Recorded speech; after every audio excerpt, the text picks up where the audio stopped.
Hello, welcome back, Steve's Retirement Corner. Spending is a mental thing in retirement. It is for me, anyways, Doc. I always thought that retirement was just as much a mental problem as it is a financial problem. The financial problem is a little bit easier because the numbers are what they are. You gotta know, they work or they don't. If they don't, you really ain't got but two options. Increase what you got coming in or decrease what you got going out. It's it's something it's black and white. It's something I know, I understand. It's something I can take action on right away. The mental part's a whole lot harder for me because it takes a consistent work and effort in order to overcome it. And it involves everything, not just your mental, but your health and your daggone personal relationships and staying social and all that. It's a lot harder. For me, it is, anyways. But the spending is, what got me about it was, like I said, decumulation. Seeing that money come out your account.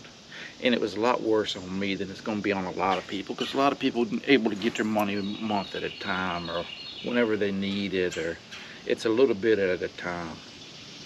Where, due to the rules of my 401, the way I had to get my money, it was a pile of daggone money at one time, one shot. About everything in my retirement is dictated by my daggone 401. It's my lifeline in retirement. It's a workhorse. About everything I do revolves around that. But I only had one option that was worth a darn to me, and it was that takeout, that 10-year buyout, where they give you a certain amount every year, and at the end of 10 years, your account's empty. And by doing that, they take out so much money, man. Well, for me, they take out 2 or 3 times that amount. And it comes out once a year. And I'm gonna tell you, man, that first year it bothered me. You go to bed one night with $100,000, man. You wake up the next day, you ain't got but 88, because that first year is like 12%. It's 11 something. And what this year would have been almost 17, and next year would have been 20%. You take 20% off 100 grand, you ain't got but 80.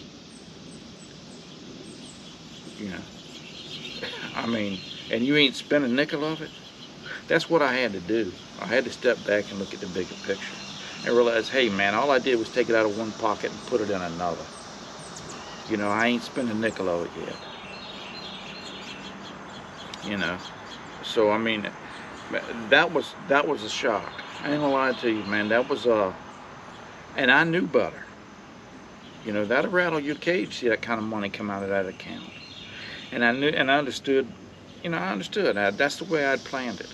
Well, it's the only way I could get my money, but I mean, I understood how it goes.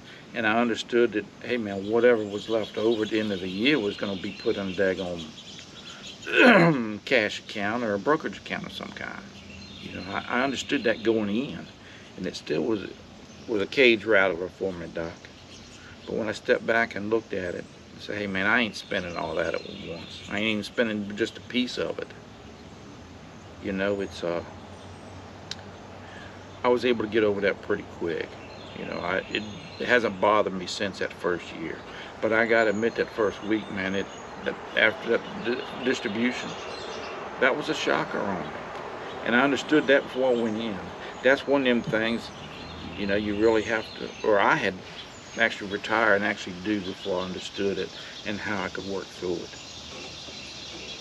But the bigger problem for me is the monthly or yearly spending thing. And it's not so much, hey man, I don't mind a bit spending for what we got or for what we need or want, but it has more to do with this new age of retirement where everybody needs to be busy till the day they die, striving for better and aiming for goals, and just constantly going. And that's what they want you to do for your spending now.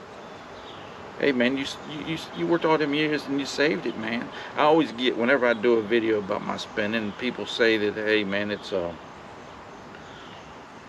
saving is just delayed, or yeah, delayed spending.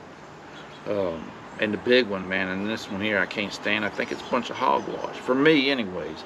It's not a lie. It's just misleading. Is spend on experiences and not daggone uh, things. I, I, I personally think that's a daggone, Madison Avenue advertisement. That's what's the way just another way to separate you from your money and make it seem like it's the best way to do it for you. For me, yeah, hey man, for a lot of people, those two things hold true, but for me, they just don't. You know, it. But yeah, that saving is just delayed spending. But I mean, how much can you spend? Once your needs are met, and the few wants we got don't cost a nickel, Doc. And don't mean we don't splurge a little bit. I've splurged a lot this past year, $5 or $6 at a time. That's splurging for me. But that gets to me from time to time. It doesn't bother me day to day, or it might not even bother me but once or twice a year. But I do think that, hey man, well maybe I'm doing this thing wrong. I think a lot of people don't understand being content, in your life. They find it hard to believe that a man that doesn't do a whole lot or spend a lot of money is happy. But the way I look at it is I got everything I need or want. And spending another dollar is not going to improve that at all. It's not going to make me any happier. So it's more of a bother to me. I just never understood spending a dollar just because you could. It just never made any sense to me, and I don't think it ever will. But I mean, that's the part that gets to me. It's the mental part. I think, well, hey man, maybe I'm screwing up. Because I don't know what I'm doing. I'm just kind of, I'm playing it by ear. But I think that part really does get to me from time to time. Well, like I said, a couple times a year I'll think about it. But that spending for experiences instead of daggone things, like I said, I think it's a Madison Avenue advertisement campaign, and figured out how to get separate you from your money and make it seem alright. Now I understand the concept behind it. Hey man, them memories last you forever. But when's the last time you walked in the grocery store with a pocket full of memories and walked out with a week's worth of groceries? Ain't gonna happen, Doc. At least that piece of junk that I bought, it might have been a bad idea, but hey man, maybe I can sell it on a yard sale for $1 or $2 and get me a Slurpee. You know what I mean? Plus all the memories I had with it, good or bad. For me, that's just a bunch of hogwash. But you do what you want. But I always get them too. And that saving is daggone delayed spending. That's true. But like I said, man, I mean, how much can you spend? I'm 60 daggone years old, man. I've done pretty much all I ever wanted or needed to do. I just don't have that desire. I found it's a lot like, what's that old saying?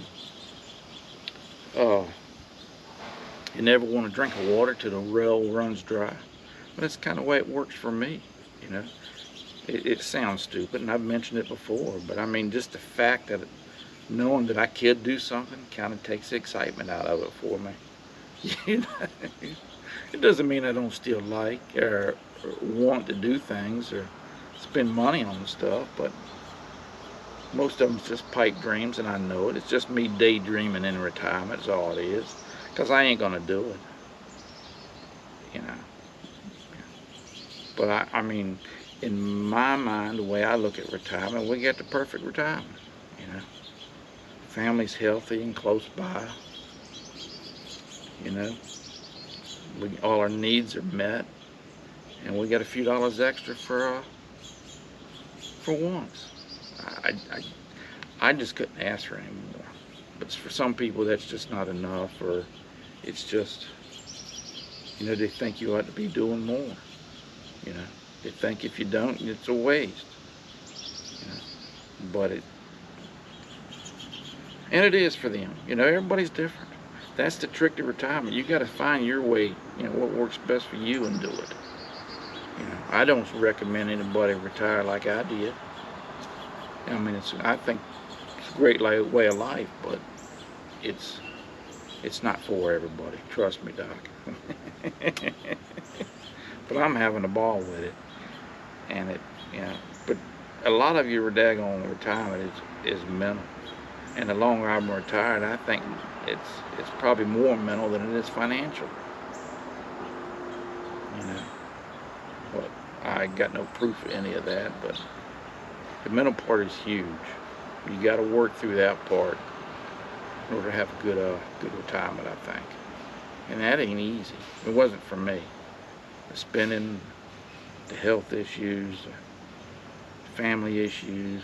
I mean, it's your relationships, social aspect of it. It's hard. But anyways, man, it's morning time. I was gonna make it out there in front of the bench there next to the bird feeders, but I didn't want to disturb their morning breakfast, so I sit up here on the back deck. Grass is wet anyways. I didn't want to walk through the wet grass. I'm sensitive. But y'all take care, man. Make it a great week. Show up on Thursday if you get a chance. It'll be the third Thursday of the month, 7 p.m. Eastern, live. Love to have you. If you can't make it, hey man, check in when you get a chance. And we'll talk to y'all later.